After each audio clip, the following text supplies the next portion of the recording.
Oke, selamat pagi semua anak kelas 5. Apa kabarnya? Sudah sarapan tadi pagi? Oke, coba lihat dulu keadaan sekitar kelas kita. Apakah sudah bersih? Oke, berarti kita harus membiasakan hidup bersih agar saat belajar kita menjadi nyaman. Oke, siapa yang tidak hadir hari ini? Oke, Sony. Oke, sebelum kita mulai pelajaran kita, silakan pimpin doanya, Adit.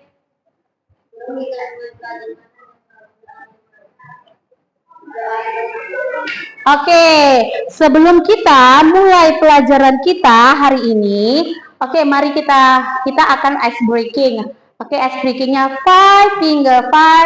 Do you know the ice breaking that? Yes. Oke, buat gerakan ya. 1, 2, 3, go. Five finger, tap, tap, tap. Four finger, five. Three finger. Okay. Two finger. One finger. Oke, nah hari ini kita belajar coding dan kecerdasan artifisial. Nah, Miss mau tanya dulu, minggu lalu apa ya pelajaran kita? Oke, siapa yang bisa jawab? Oke, Wesen. Oke, Rafael. What the last subject? Apa minggu lalu pelajaran kita? Coding. Oke, very good. Miss tanya, apa itu coding? Raise hand, who can answer? Oke, apa itu coding? Coding adalah teka-teki yang memecahkan masalah. Oke, coding adalah teka-teki untuk memecahkan masalah atau tugas. Oke, ada lagi yang bisa jawab? Apa itu coding? Apa itu coding saya? Angkat tangan, raise hand please. Oke, Rafa, what is coding? Coding adalah memecahkan masalah dengan perintah. Oke, iya. Coding adalah memecahkan masalah dengan perintah. Iya. Nah, coding itu dapat membantu kita untuk menyelesaikan tugas dengan perintah-perintah yang sudah kita instruksikan seperti dalam pemrograman dalam komputer. Nah, hari ini kita materinya itu mengenai berpikir komputasional dengan tujuan yaitu prinsip dekomposisi. Nah, di sini Miss akan kasihkan anaknya yaitu tujuan dari pembelajaran kita. Yang pertama, anaknya mengetahui apa pengertian dekomposisi. Yang kedua, anaknya dapat menguraikan sebuah permasalahan dan menyelesaikan masalah dengan menggunakan prinsip dekomposisi. Oke, nah di sini dia.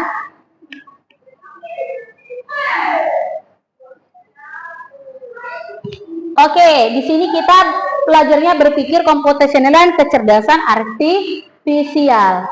Nah, di sini tujuan pembelajarnya menjelaskan pengertian dekomposisi. Yang kedua, mengidentifikasi masalah yang dapat dipecah menjadi bagian-bagian kecil. Yang ketiga,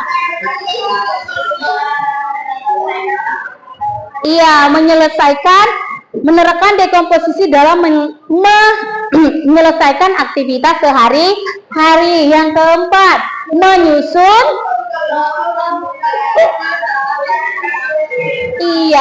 menyusun langkah pemecahan masalah secara sistematis. Nah, di sini Miss mau kasih anaknya sebuah pertanyaan.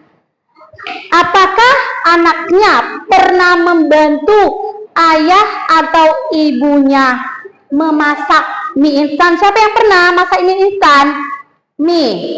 Siapa yang pernah masak mie? Oke, si Adit pernah, si Jason pernah, si Rafa pernah, si Indira pernah, Kina. Berarti semua pernah masak mie instan? Pernah? Oke, Miss tanya bagaimana langkah-langkah dari awal sampai akhir masak mie instan itu bagaimana? Kalau pernah melakukan, siapa angkat tangan? Coba Adit.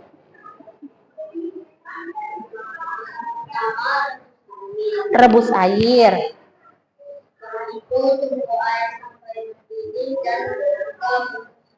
Oke, setelah itu tunggu air sampai mendidih, masukkan minyak ke dalam air yang mendidih. Oke.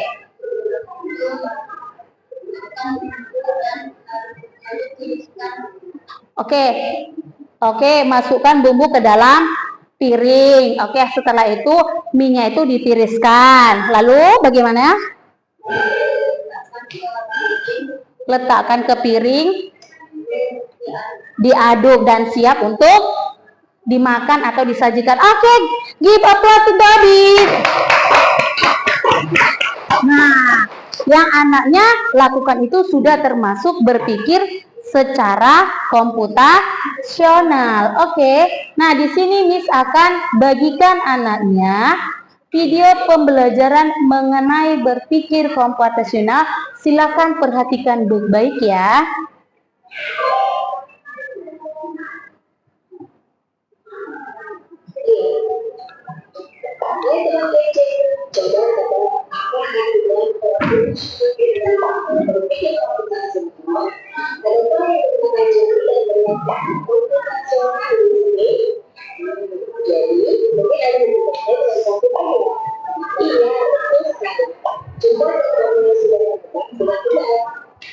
Berpikir komputasional adalah proses berpikir untuk mengenal efektif dan efisien. Dalam proses berpikir ini dilakukan sebelum sesuai atau pemrograman. Jika seperti bicara dengan baik, maka program ditulis akan sesuai dengan kebutuhan dan dapat diselesaikan dengan cepat dan benar. Tapi ternyata berpikir komputasional juga bisa dilakukan tanpa komputer dan tanpa informasi. Namun sebenarnya kita sudah menjalankannya dengan kehidupan sehari-hari sesuai dengan metode mencatat berdasarkan pengajaran hingga menyiapkan tas untuk kaum besar. Wah, kalau kita sudah bisa menjalankannya setiap hari, berarti kita semua sudah mau berbuat. Berarti coba-coba dan menerapkan berpikir komputasional pada masalah yang sederhana. Masih banyak masalah yang lebih kompleks, seperti misalnya membuat kesimpulan apa yang bisa dilakukan kalau proses terjadi dengan baik, kita memilih jurusan teknologi.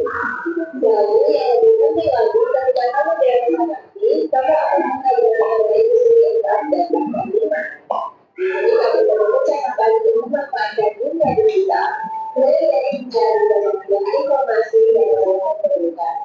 Sehingga menggunakan informasi itu untuk membuat keputusan untuk pengambil hidup. Menghadapi masalah kompleks kehidupan di masa sekarang dan masa depan ini belum seperti membicarakan teori yang sudah dibahas sebelumnya. Kuncinya adalah memahami masalah itu dan mencari cara menyelesaikan yang efektif dan efisien. Nah, kalau begitu, bagaimana Anda bisa berpikir komputasional? Sekarang kita bahas empat dasar dari berpikir komputasional. Yang pertama, dekomposisi. Dekomposisi artinya membagi masalah kompleks ke bagian yang lebih kecil atau mudah diselesaikan.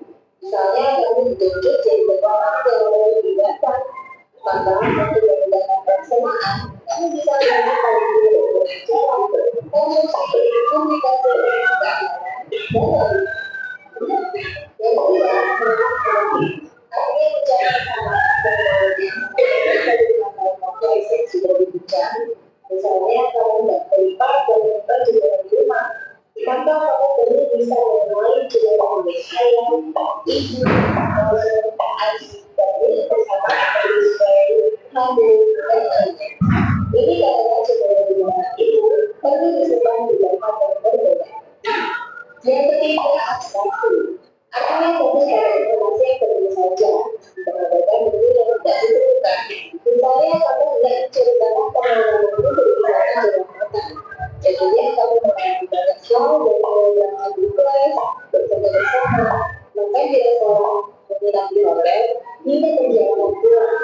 Tapi nggak mungkin kan nggak menceritakan semua kejadian dalam video pasti terkait. Jadi dalam selalu beberapa kejadian itu bisa untuk diceritakan banyak orang. Yang dapat artinya menggunakan pembelajaran atau membuat aturan yang diikuti untuk menyelesaikan masalah. Misalnya, kamu tidak datang belajar di tempat oleh ibu, ada minyak goreng, topi, sayur, dan kopi. Lalu kamu dulu karena ibu sudah mau memasak minyak goreng itu. Nah, kalau seperti ini, cara yang efisien misalnya dengan mobil yang paling dapat dari pintu masuk, hingga terakhir yang paling tidak efisien. Nah, ini dia pembahasan bukti komputasional yang perlu diterapkan untuk memecahkan masalah yang kompleks. Lalu berikutnya, apakah ada cara untuk mengasah kemampuan berpikir komputasional? Tentu ada. Selain bisa coba kamu terapkan ke masalah sehari-harimu, kamu bisa menggunakan soal untuk mengatasinya. Misalnya, buku akan memberikan soal-soal komputasional itu menata bagian matematika, bahasa Indonesia, dan IPA dalam buku mereka. Selain itu, kamu bisa ikut tantangan Universitas Indonesia juga. Yuk coba simak satu contoh soal computational thinking. Dalam Base Studi Data, ada 3 kelompok anak yang akan diantarkan ke 3 tujuan berbeda. Bis berarti pertama di restoran, lalu hotel, dan terakhir di museum. Hanya ada satu tempat penyebaran koper di samping bis, yang hanya bisa dibuka dari satu pintu. Sopir bis ini mengatur koper-koper penumpang hingga mudah dikeluarkan. Lalu sopir bis menentukan giliran memasukkan koper-koper itu ke dalam tempat penyimpanan. Pertanyaan, koper kelompok anak yang mana yang dimasukkan terakhir? A. Anak yang ingin pergi ke museum. B. Anak yang ingin pergi ke restoran. C. Anak yang ingin pergi ke hotel. Atau D. Yang mana pun boleh. Soal ini diadakan dari challenge.bebas.org. Kalau kamu tahu? Oke, kita sudah menonton yaitu video berpikir berpikir komputasional. Nah, di dalam berpikir komputasional ada 4 prinsip. Apa saja itu prinsipnya? Ya kan? Ada komponen utama berpikir komputasional. Yang pertama, dekomposisi. Dekomposisi itu memecahkan masalah besar menjadi potongan kecil. Yang kedua, pengenalan pola, mencari kesamaan dalam data atau peristiwa. Nah, yang ketiga, abstraksi, mengambil informasi penting dan mengabaikan informasi yang tidak penting. Yang keempat, algoritma, menyusun langkah-langkah penyelesaian secara terstruktur. Nah, hari ini kita khusus kepada yaitu secara dekomposisi, yaitu memecahkan masalah besar dengan membuat pola-pola menjadi lebih kecil, ya kan, Nak? Nah, contohnya menyiapkan sarapan, apa yang harus dilakukan? Ambil alat masak, siapkan bahan-bahan, contohnya roti, telur, mentega, terus diapain? Masak telur, panggang roti, terus bisa disajikan. Sama seperti tadi yang dibilang si Abid, ya kan? Cara memasak mie, ya kan tadi sudah dijelaskan. Nah, itu termasuk dekomposisi, menguraikan masalah besar atau membagi menjadi potongan-potongan kecil. Oke, nah di sini Miss ada kasih contoh ya untuk LKPD anaknya. Dekomposisi bilangan caca. Dekomposisi bilangan caca sampai 100 ribuan. Nah, di sini ya kan tugas anaknya menguraikan menjadi bagian masalah yang terkecil 15.236.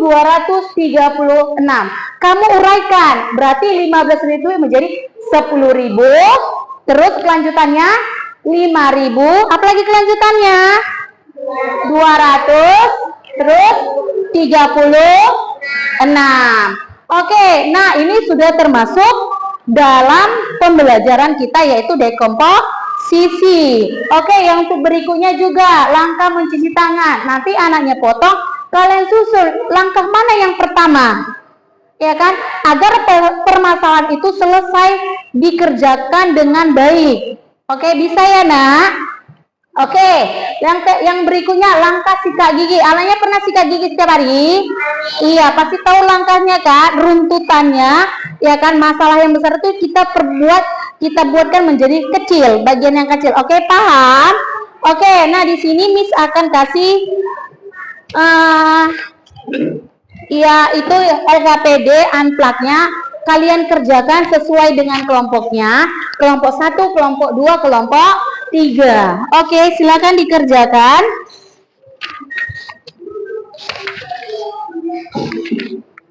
Oke. Kasih kamu. Oke, sudah ada apanya kan, Nak? Guntingnya. Oke, silakan dikerjakan. I give you time 5 minutes to do. Okay? Do now, please.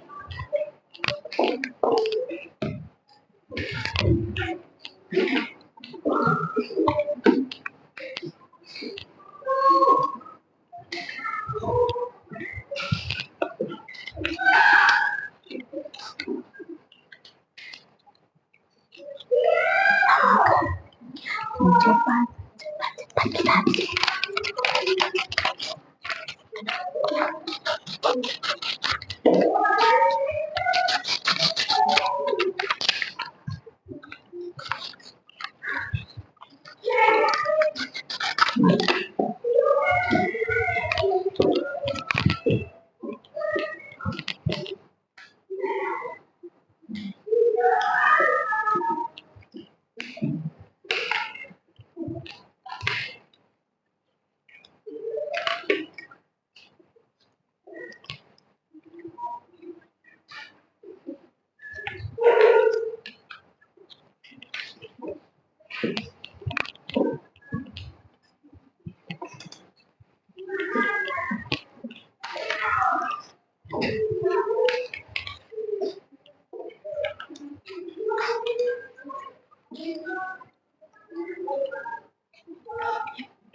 Okay, good.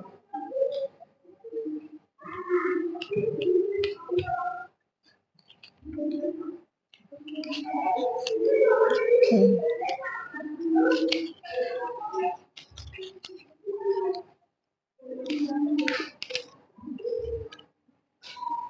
Ini pakai usahakan kamu.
Finish. Okay, good.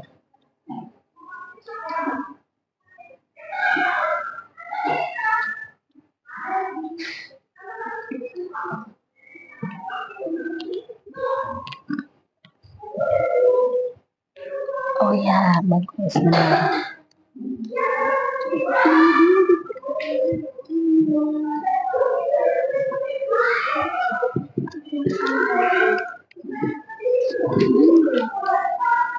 Saya iya.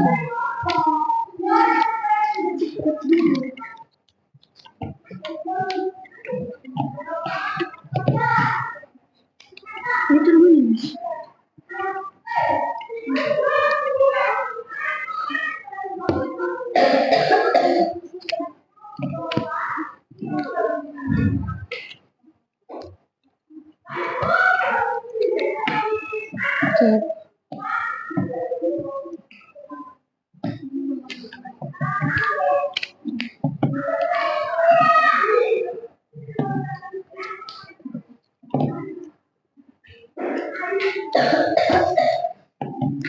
Kita finish.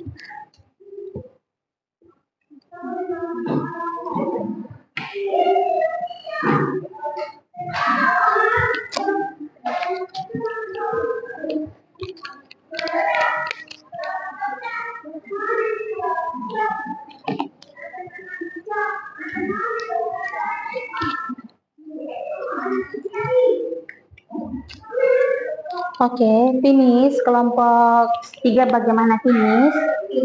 Oke, kelompok 2 bagaimana finish? Finish. How about kelompok group 1? Finish. Oke, almost done. Oke, good.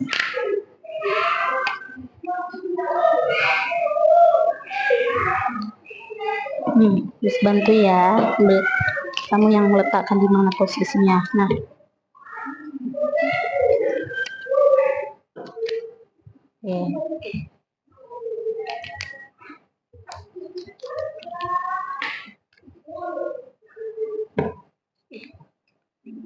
Oke.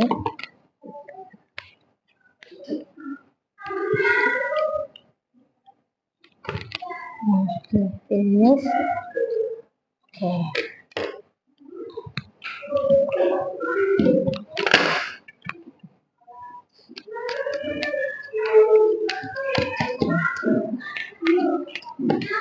Oke, finish off.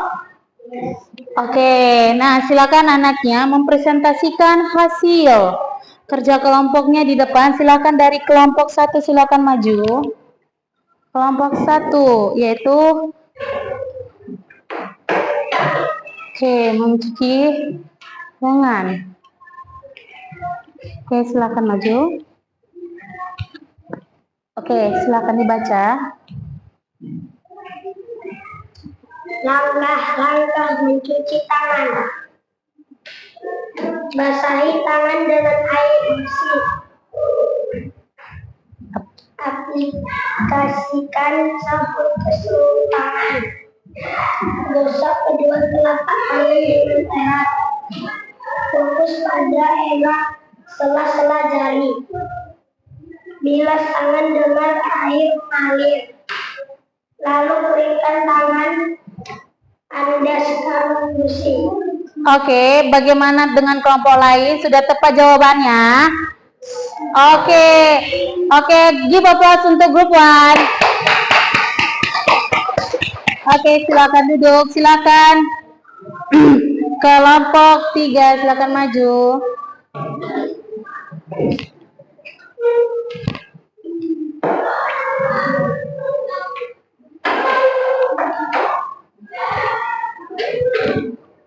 Halo teman-teman.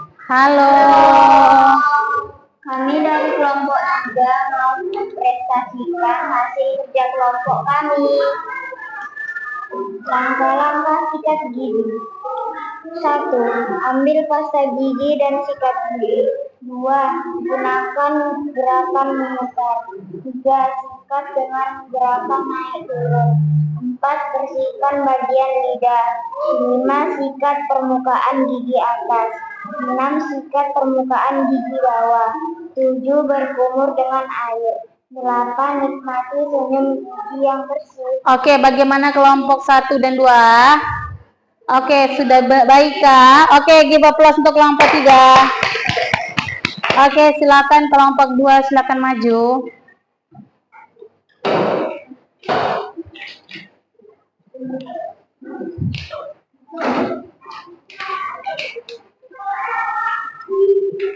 Oke, sini. Oke, silakan baca. Dekomposisi bilangan cacat sampai 100.000. Teruslah bilangan-bilangan langsung bilangan yang diberikan dengan benar dan tepat. 15.236, 10.000 ditambah 5.000 ditambah 200 ditambah 30 ditambah 6, 41.358, 20.000 ditambah 10.000 ditambah 300 ditambah 50 ditambah 8. Oke, bagaimana dengan penampilan kelompok 2 untuk kelompok 1 dan 3? Sudah benar? Oke, give applause untuk kelompok 2. Oke, silakan duduk, Nak. Oke, nah. Sudah, Nak? Oke, tadi kita sudah mempresentasikan yaitu mengenai materi kita apa? Dekomposisi. Nah, di sini Miss mau merefleksikan. Oke, bagaimana perasaan anaknya setelah mempelajari pelajaran kita hari ini? Bagaimana perasaannya? Oke, senang. Oke, berikutnya. Apakah dekomposisi dapat membantu kita untuk menyelesaikan sebuah masalah? Siapa bisa jawab? Ya, Pak. Siapa yang bisa jawab? Ya. Mengapa? Ya, karena dapat menyelesaikan tugas sehari-hari. Ya, karena dapat menyelesaikan tugas sehari-hari. Oke, ada lagi yang bisa jawab? Apa lagi? Ya, nah benar. Dekomposisi yaitu dengan masalah besar kita kelompokkan golongkan menjadi bagian-bagian kecil agar mudah diselesaikan. Oke, berikutnya. Apa manfaat kita mempelajari dekomposisi? Apa manfaatnya? Apa manfaatnya? Oke, Jabira, apa manfaatnya? Mempermudah kerja tim dalam membuat tugas. Iya, mempermudah kerja tim dalam membuat tugas. Nah, itulah mengapa kita mempelajari pelajaran kita hari ini ya, dekomposisi. Jadi kesimpulannya, dengan mempelajari dekomposisi atau berpikir komputasional, ya kan, dengan prinsip dekomposisi kita mengetahui atau dapat menyesuaikan tugas besar menjadi masalah itu mudah diperkecil. Nah, berikutnya lagi, coding bukan hanya diselesaikan melalui komputer, tetapi bagaimana cara berpikir kita. Tadi sudah kita tonton video bahwa coding itu berpikir komputasional itu bukan komputer, tapi cara berpikir manusia, ya kan? Cara berpikir manusia. manusia. Oke, jadi itulah kesimpulan kita pelajaran hari ini. Oke, untuk pelajaran hari ini sudah selesai. Minggu depan kita akan belajar berpikir komputasional dengan prinsip pola. Tadi dekomposisi, kan ada 4 prinsip komputasional. Dekomposisi, pola, apalagi abstraksi sama algoritma. Hari ini kita sudah belajar tentang dekomposisi. Minggu depan kita belajar apa? Tentang pengenalan pola. Oke, untuk pelajaran hari ini sudah selesai. Silakan pimpin doa pulangnya, yaitu Jafran.